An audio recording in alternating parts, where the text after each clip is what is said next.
Strategi dalam penanganan pandemi tentunya sudah ditetapkan oleh WHO dan juga oleh pemerintah Indonesia.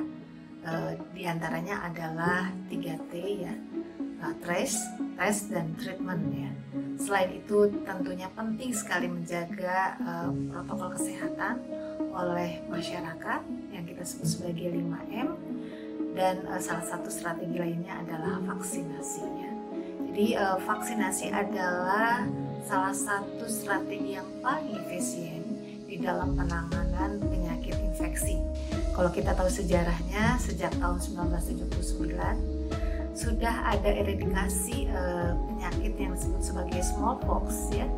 Itu karena keberhasilan vaksinasi. Kemudian kita juga tahu bahwa terjadi eliminasi virus dan campak dan rubella itu karena keberhasilan vaksinasi.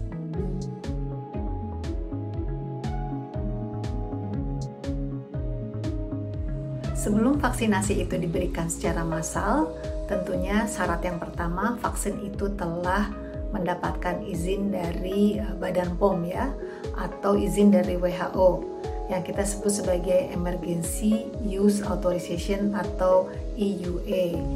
Sebelum vaksin itu diedarkan ke masyarakat, harus melalui serangkaian uji, yaitu uji preklinis, kemudian uji klinis fase 1, 2, dan 3 di manusia. Apabila telah memenuhi persyaratan keamanan, efikasi, dan kualitas, maka vaksin itu boleh diberikan. Pemberian vaksinasi tentunya dengan prioritas. Prioritas yang pertama adalah tenaga kesehatan, kemudian lansia, dan komorbid, karena pada lansia dan komorbid tingkat kematian akibat dari COVID-19 ini paling tinggi ya. Sehingga memang menjadi prioritas. Selanjutnya adalah para pekerja publik, kemudian masyarakat rentan yang lainnya, dan baru masyarakat umum.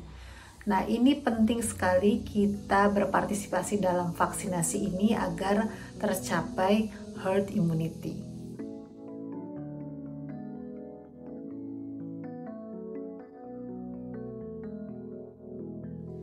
Di dalam vaksinasi tentu ada efek samping ya. Jadi efek samping itu wajar, kita mungkin sudah mengenal vaksin sejak kita lahir ya. Jadi dari lahir kita sudah diberikan hepatitis B vaksin ya. Kemudian juga vaksin-vaksin lainnya ketika masa anak-anak. Nah, ketika dewasa mungkin ini merupakan suatu new normal ya. Jadi sesuatu yang baru bagi Indonesia terutama untuk mendapatkan vaksin pada saat dewasa seperti ini. Sehingga mungkin timbul kekhawatiran.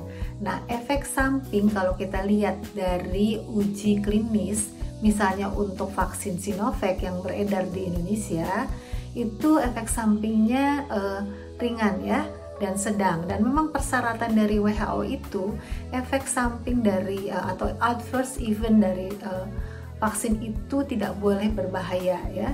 Jadi kalau ringan seperti reaksi lokal, sakit pada daerah suntikan, adanya kemerahan, adanya pembengkakan, dan reaksi sistemik seperti adanya nyeri otot gitu ya. Kemudian ada kelelahan, juga kemudian ada sedikit demam pada beberapa orang, itu merupakan reaksi yang ringan sampai dengan sedang.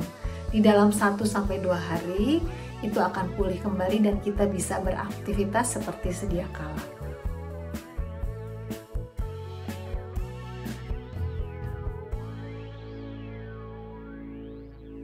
Nah, penting sekali kita mengetahui bahwa sebelum divaksin tentu kita harus sehat, tidak boleh sedang demam dan tidak boleh sedang mengalami penyakit atau sedang akut ya penyakitnya.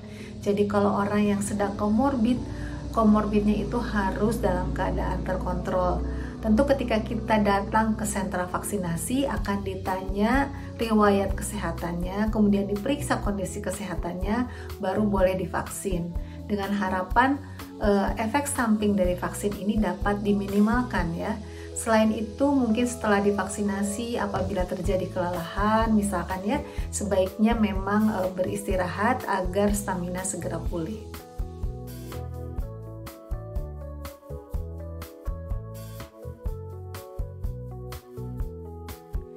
jumlah dan akses terhadap vaksin itu terbatas. Jadi ini merupakan salah satu kendala dalam keberhasilan vaksinasi ya. Jadi kita tidak bisa mendapatkan program vaksinasi yang secara menyeluruh nasional dalam waktu yang singkat ya. Jadi ini perlu waktu, tentunya untuk pencapaian herd immunity juga menjadi perlu waktu. Nah saat ini produsen vaksin di dunia itu terbatas, namun kita tahu bahwa sekitar 4 miliar manusia itu perlu divaksinasi gitu. Sehingga memang merupakan satu kesempatan yang saat ini yang terbaik buat kita adalah vaksin yang tersedia. Jadi vaksin Sinovac, AstraZeneca, Sinopharm, diharapkan masyarakat ikut berpartisipasi di dalam program vaksinasi ini. Tentunya salah satu kendala lainnya adalah kepercayaan masyarakat terhadap vaksin. Nah ini telah dilakukan berbagai upaya oleh pemerintah melalui komunikasi gitu ya, terkait dengan hal-hal yang menyebabkan masyarakat tidak percaya akan vaksin. Salah satunya mungkin komunikasi terkait dengan vaksin halal, kemudian komunikasi terkait dengan keamanan dan kualitas dari vaksin. Nah itu yang menjadi perhatian khusus bagi pemerintah kita, dan diharapkan masyarakat ikut terlibat di dalam program vaksinasi ini.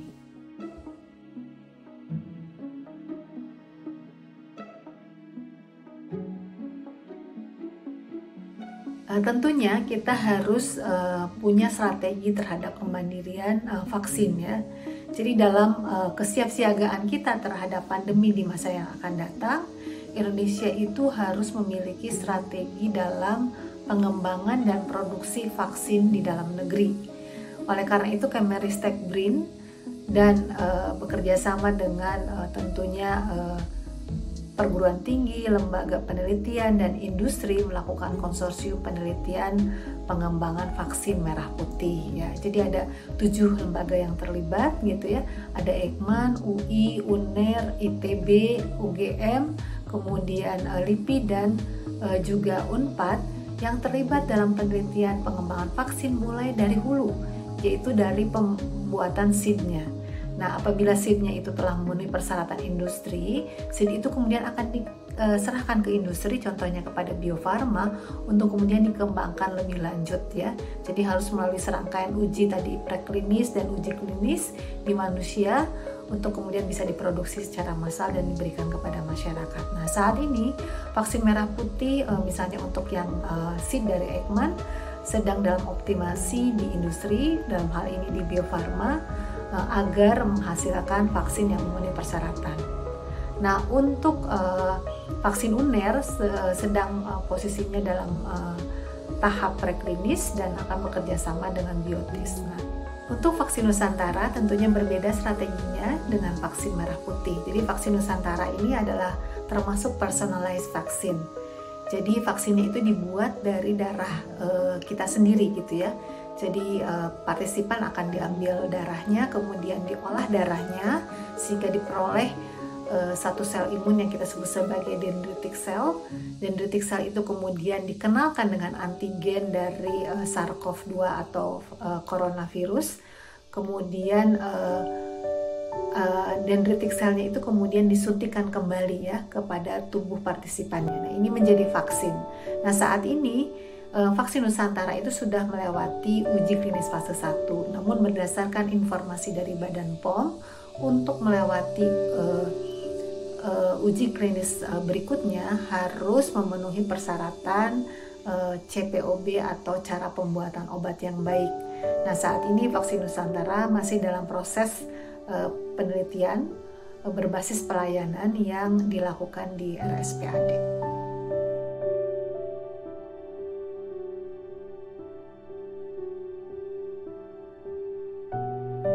Ada banyak varian dari virus COVID-19. Jadi kalau kita ingat pada tahun 2020 ketika diumumkan itu adalah varian yang kita sebut varian Wuhan karena memang berasal dari Wuhan. Kemudian memang secara alami bahwa virus COVID-19 ini termasuk virus RNA yang sangat mudah terjadi mutasi ya. Karena karena mutasi itu untuk menyesuaikan diri terhadap kondisi lingkungan, terhadap hostnya atau manusianya, host imun responnya terhadap obat dan lain sebagainya. Nah, mutasi itu wajar untuk kehidupan dari virusnya itu sendiri ya. Tapi tingkat mutasinya cukup tinggi sehingga kita tahu bahwa ada mutasi-mutasi atau strain baru yang kita sering dengar sebagai strain UK atau yang berasal dari Inggris, kemudian strain South Africa, strain Brazil, dan yang terakhir adalah mutasi strain yang kita sebut sebagai strain India. Nah, ini mungkin tentunya menyebabkan masyarakat menjadi sangat khawatir ya. Nah, strain-strain ini kalau kita lihat efektivitasnya terhadap vaksin tentunya beragam. Misalkan pada beberapa penelitian secara in vitro untuk varian dari UK itu vaksin masih sangat efektif. Ada penurunan untuk varian dari Brazil dan juga South Africa. Nah, untuk yang India masih dalam penelitian. Namun kita paham bahwa vaksinasi yang saat ini adalah vaksin yang terbaik yang diberikan ya, atas dasar tadi pemenuhan dari sisi keamanan, efikasi, dan juga kualitasnya. Tentunya para peneliti, WHO, pemerintah Indonesia terus memikirkan bagaimana cara penanganan mutasi ini dan strategi di dalam pembuatan vaksin kedepannya apabila dibutuhkan vaksin dengan strain yang baru. Yang paling terpenting adalah tetap partisipasi masyarakat dalam menjaga protokol kesehatan. Dengan demikian, penyebaran virus dengan strain-strain baru ini dapat dihentikan. Demikian dari saya.